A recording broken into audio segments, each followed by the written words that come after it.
Hello, good evening, good afternoon, good morning, wherever you are in the world. I'm Ruth Carter, the Liberty Coach, and I'm here with you again this week just to share with you another rites of passage. Today it is the cultural rites of passage. I just felt in my heart that this is one that I wanted to share with you today. So, what I did today was just write a little bit about my own personal cultural rite of passage in terms of the information that was, shared with me over the years, starting from early childhood. And it does kind of go with you and grow with you to adult age and possibly elderhood, but I'm not quite there yet. But certainly, I have also introduced my children to their cultural rites of passage. And it can be simple things such as your name. It could be your naming ceremonies. There's lots of different ways that people share their culture within their own family households so they get a sense of identity, who they are, and where they come from. And this can be really key to building up someone's self esteem, especially from your childhood, especially if you're proud of the things that your ancestors have done, where that you are now, and where you would like to be in your future. So that's what we're going to be covering today. I will be with you the usual amount of time. I know I keep getting requests on being longer, but this kind of suits right down to the ground because it's just like a little weekend nugget. I'm just keeping up with my own practices because this is something that I would still be delivering now because it's only the first kind of weeks in July and term ends in the next couple of weeks. So this is something that we would do, Michelle and I, right until the end of term with a lovely celebration. But things are different this year. Things have not been as we may have expected, but we are doing the best as we can with what we have and what we know. So I'm just going to share with you as I do. I read from the Strengthening Communities, Strengthening Families parenting manual, and that is just as a guide. This is something that we would do in the sessions. We would read everything out and create a discussion, which is what I'm hoping to engage you in.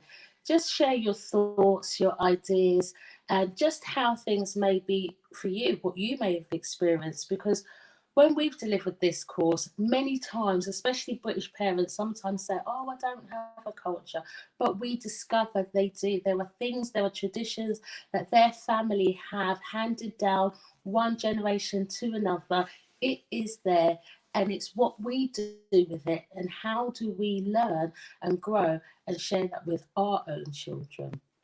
So I'll jump right into the text. So we're looking at culture and family. Learning about culture and family helps your children acquire personal and group satisfaction from exposure to their culture. You are helping to continue the practices of your culture by telling your children family stories which carry on your traditions and customs. Your children will develop a sense of identity, a sense of struggle, and a sense of history, which will keep them in tune with their sense of purpose. Now, I love that because that's exactly how it was for me, thinking back and reflecting on my childhood. And I'd like you to think about yours. Were there any stories that were shared with you, maybe about your grandmother or grandfather or possible great great grandparents? There may be information that was shared, particular landmarks of where they lived, or anything that is still within the family historical relics, as you could say, old houses, lands, properties. Even in my family, where my mum was born in Gingeridge, I had the opportunity to visit there when I was 18. So I heard about, these stories, these places, but being able to go and visit is another experience that just adds to a future sense of where your parents, your grandparents, and your family generations are coming from. Today, I shared with you where mine are coming from, and I'm really proud to say that my father is from a beautiful island called Dominica, and my mother is from the wonderful island of Jamaica. Their journey to this country, United Kingdom, they came over in the same year. I found that out this week because I'm doing another project in regards to the Windrush with my dad. And it was surprising to know that they came over in the same year, but my mum was very much a child when her journey came over. So she experienced some of her schooling here in the United Kingdom in the early 1960s, where my dad, he was a young man and he went into the working industry. Their journeys over here, my mum came over by plane, my dad came over on a boat, and my mum said it was banana boat. But even though I'm hearing these stories, whether they're recent or in my childhood, this all paints a picture of history that you come from. It's like part of your bloodline, but it's also the roots, foundation of who you are. Sometimes some of us, I've worked with many children, and they struggle with identity, a sense of belonging. And I can even remember a young girl, I think she was in year 7 then, that's about 3 years or so ago. So she'd be in year 9 and 10 now. She was a little Russian girl. And back then, I don't know if there was negative news in reports in the news with regards to Russia and Putin, but this little girl was suffering bullying as a part of it.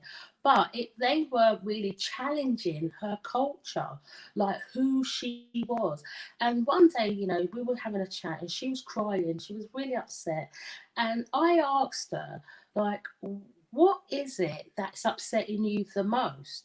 And she's like, they keep making fun of me and relating her to Putin. So I asked her, is he a family member? She said, no. So is his dad? She said, no. Is he uncle? No. Brother? No. Cousin? No. She goes, no, he has nothing to do with it. So I said, then their comments has nothing to do with you either. I was just basically trying to help her think about that, although she comes from that country, that has nothing to do with her personally, but then lots and lots of things that she loves. And that's what we started working on, thinking about them, getting in touch with those feelings of all her love for Russia. And that, I tell you, a smile came on her face because it's a part of her culture. When people start bullying you, they start to pick on things that they can see or hear, if you've got an accent or anything like that. But for this little girl, we were able to boost up her confidence in terms of connecting back to the culture of the country, what it stands for, who it is, what she loves about it. I've never been, but she has accounts in her childhood of beautiful places, family members, great times, and those are the things that we should hold on to as part of our culture. All those positive family interactions, the festivals, the church weddings or funerals even, because sometimes I'm seeing those done differently. And there's so much in culture that is something that you should discuss with your children so that they get a positive sense of who they are and a sense of belonging. It does bring a sense of community, because I can remember just being young, a lot of my family members were around together, like we'd all be crammed up in houses. Then that kind of moved to like halls or event places and things like that, and we would have gatherings there, whether it be celebrations or things like that. But our culture, our traditions, always comes around food, especially like our islands have national dishes. And I'd say for me personally, I think, and I'd like you to share what your thoughts are on this, because when it does come to Caribbean food, I personally think that each and every island has its own kind of flavour. Now, I've already shared with you that I'm coming from two different Caribbean island backgrounds, but my mum's Jamaican. She was the main cook in the house. So there are things like I have a great friend, Sharon.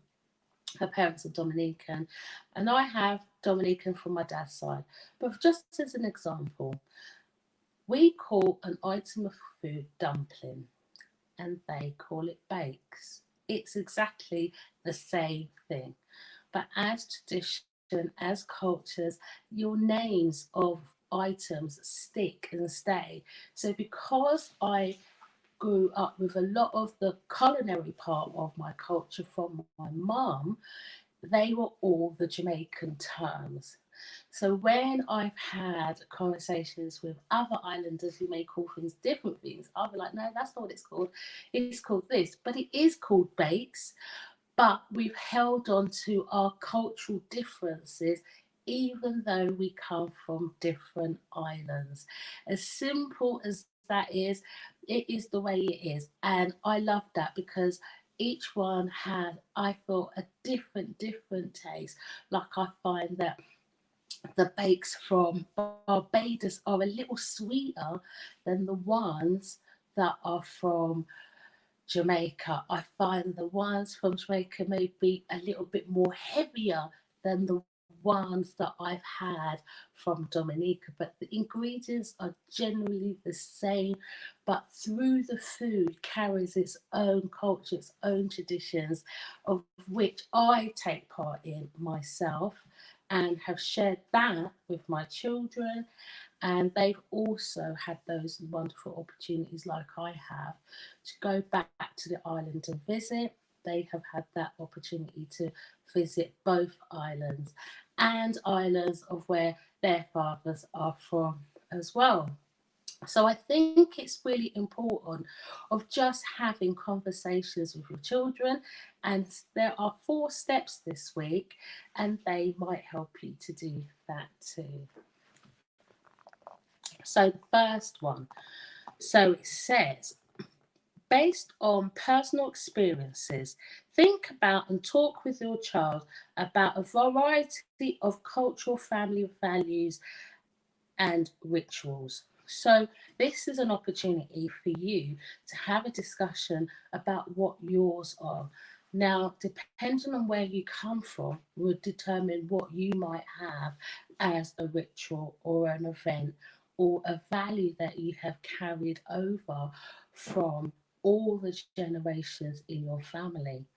Some families have changed where they may have dropped some of those cultural things and taken on other culture things just to enhance their own personal development and where they are in their life. But we're moving on to step number 2. Reflect on and talk with your child about the extent to which culture, family values, and rituals are still held by your family and individuals in the community. So you may find that, especially here in the UK, and I know definitely in the Caribbean islands and probably in most places across the world, they have carnival. I think that is something that happens um, quite often around the world. Maybe not now, but in times past, historically, there's been some form of festival, carnival that people will hold a street party. I know the Polish do one in certain times. I think at Easter there's something that they do, and remind me, parents, because we've touched on some of this when you've done your parent share with us. There's ones like in Dominica, they have like village ones or on the island. And we also here in London have one of the biggest in the world, the carnival here. And this is like a cultural celebration. It happens all over the world. There was a time when I was in Dominica in the village of Collyho, and what my cousin was telling me was about a time when the slaves had this part as a celebration, and they used to wear these masks, but the masks didn't look very nice to me. But he was explaining the story of why they wore the mask, because sometimes things happened and the slaves did not want their masters to know that it was them. Also, you will find that you've got things maybe like cultural dress, which holds its own values to a period of time of where that stands out. And I know definitely for the Dominican dress, for me, when I look at that, I see a very, very long time ago, possibly around how the women would have dressed, but it's become a cultural way. The garments are lovely and colourful with the white tops and the different colours in the material and the head wrap, and that also looks very much similar to some of the wear that you would see in Africa. So for me, I kind of see that as a tradition going down even from the transatlantic journey into a time where you are holding on to your traditions. And my mum has one of those dresses. I haven't got one yet, see, because I will get one, because I've been dressed in African attire before and I felt like my soul connected. So whatever your culture is, there are some, truths there. There are some information there that will help you in your own personal journey going through this life as part of your identity and who you are. Moving on, it says, think about and talk with your child about how the experience of living within the United Kingdom has affected cultural family values and rituals.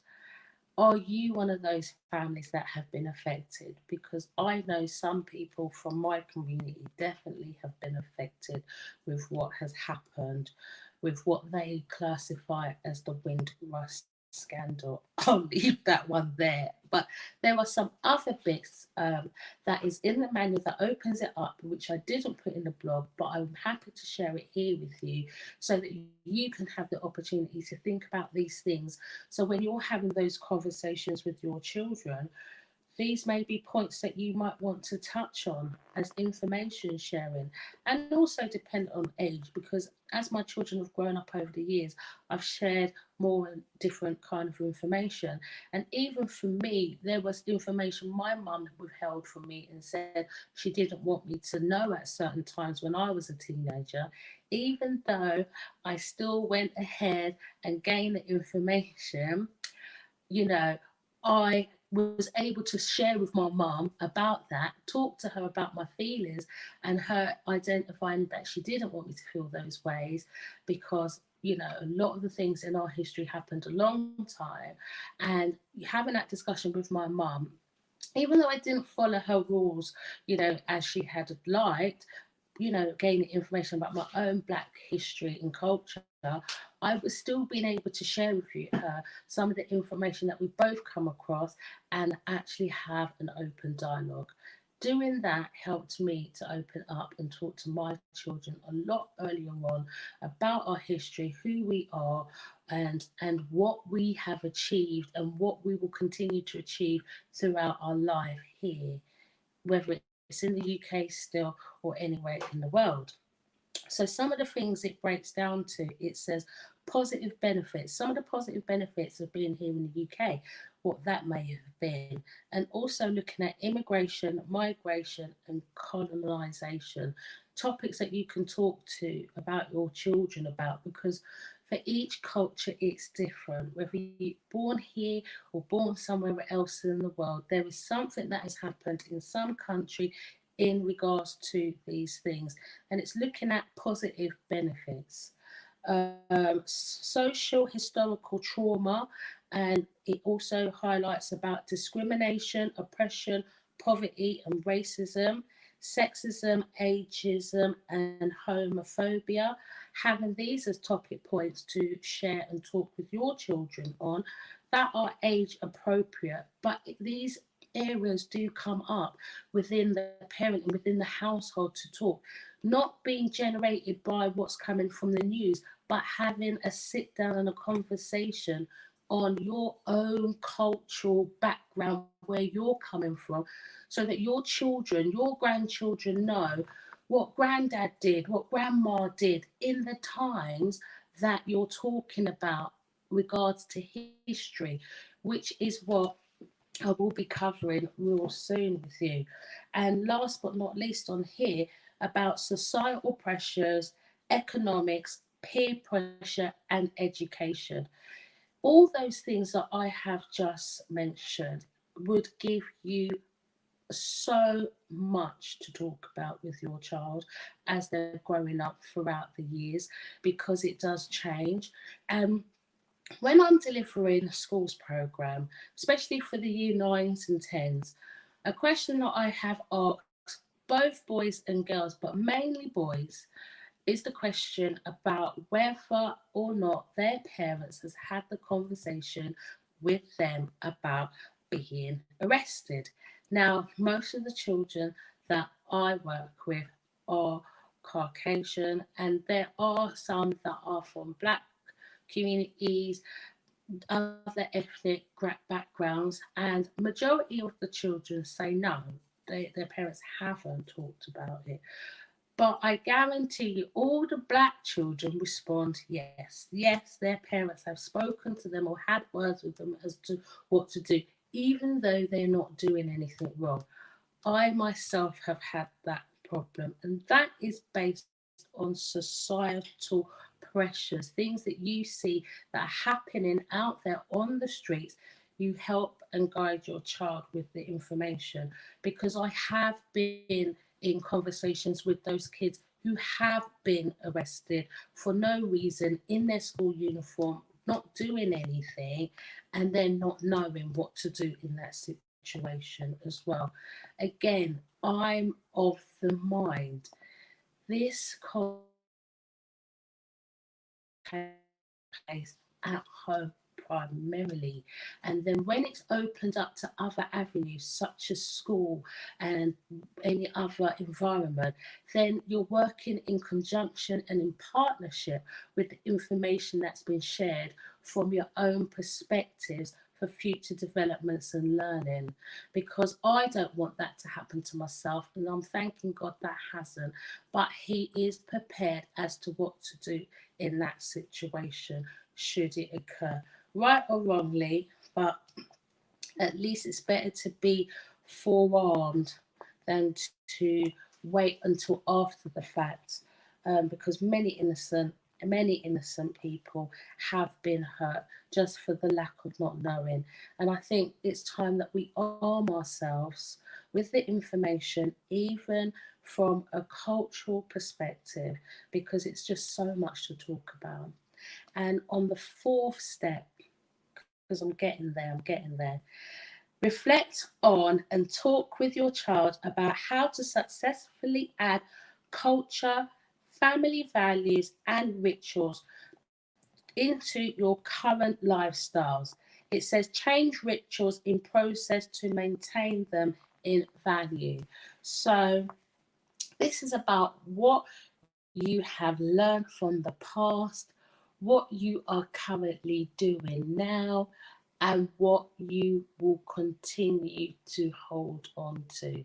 I must admit, in terms of the food department, sometimes there are some cultural foods that I can't eat because it's just not good for the direction of which I'm going in. So for me, it is best that I don't, but I do keep that in mind and maybe mix it up a bit.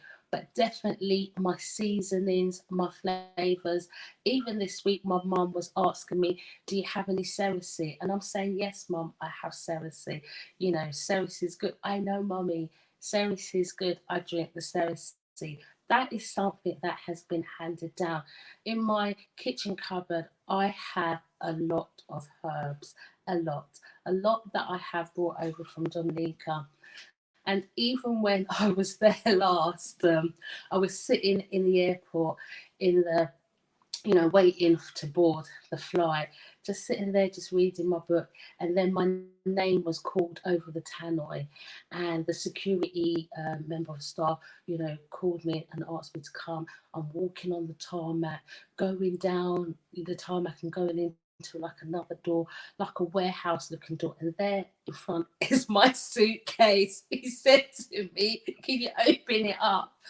And so I was like, oh my God, what's going to happen? You know, because I wrapped up all the herbs. You know, I had papaya leaf, I had merengue, I had cinnamon bark. I had quite a few things. Plus, I had a crystal in a glass that I drink out of.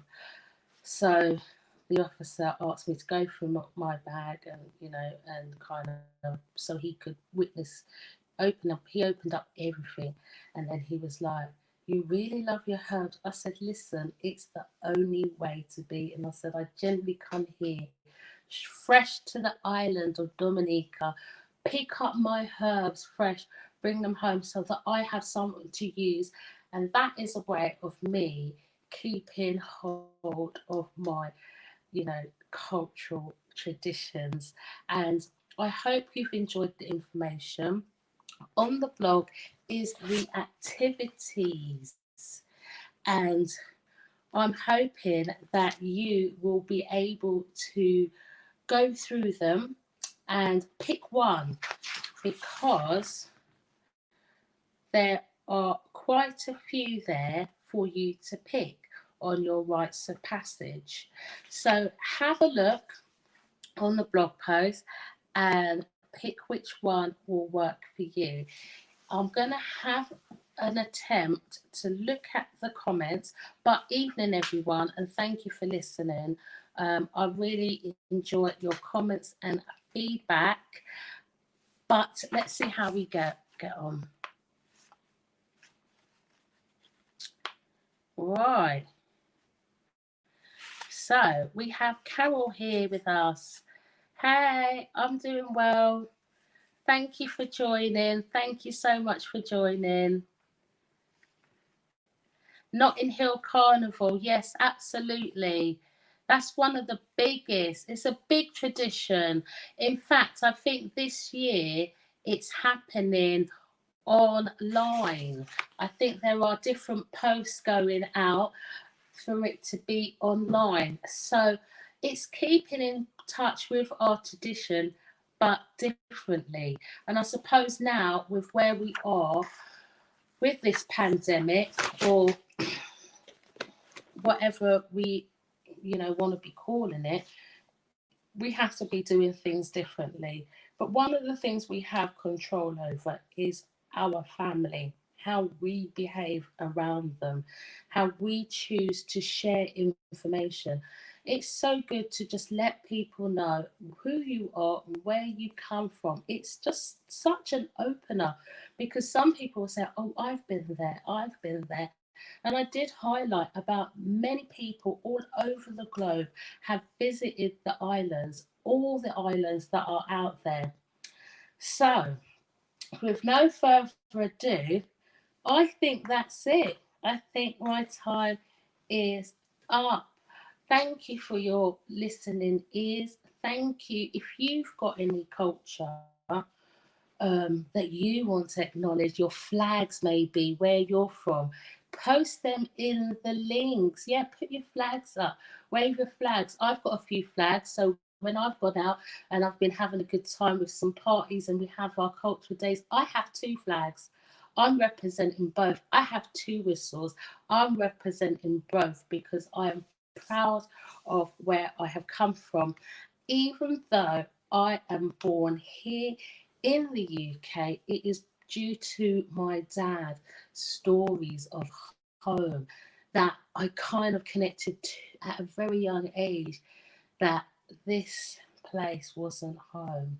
And when I am in Dominica, I actually feel like home. It's a feeling. Home is where the heart is, and it's a feeling. I live here. I live here in the UK, but that feeling, that sense of home, if you can identify with what I'm talking about, because even when I talk with other people from all over different countries that are here, there is that sense of home. So my children are here. This is our home. This is where we live. We've created our living space here with a sense of home, back home, so that when we do go, we connect more with the communities, we connect more with our families that are there, and just willing and just able to hear their stories of their experiences of the island. That's current and in the future. So if you look at the activities, you'll be able to pick some of them that will help you go through those things. And so thank you so much for your time. I really appreciate it. God bless.